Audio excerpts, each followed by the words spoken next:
মই আশা এটা লৈ আহিছিলোঁ, কিন্তু আহিছিলোঁ খালী হাতে, এতিয়া উভতি যাব লাগিব সুদা হাতে।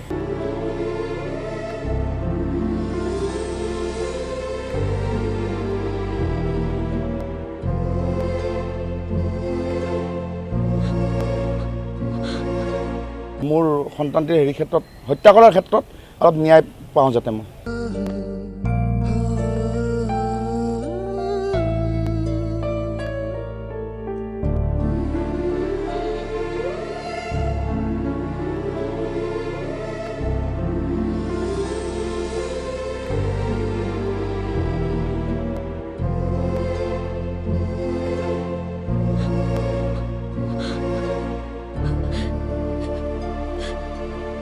মানুহে ইয়াত আশা এটা লৈ আহে, ময়ো আশা এটা লৈ আহিছিলোঁ, কিন্তু আহিছিলোঁ খালী হাতে, এতিয়া উভতি যাব লাগিব সুদা হাতে। তদন্ত কমিটিয়ে যেন অতি শীঘ্ৰে, কাৰণ পলম কৰি লাভ নাই, অতি শীঘ্ৰে যাতে দোষীক শাস্তি পোৱাৰ বাবে যিখিনি ব্যৱস্থা ল'ব লাগে, আইনী ব্যৱস্থা তেওঁলোকে লওক।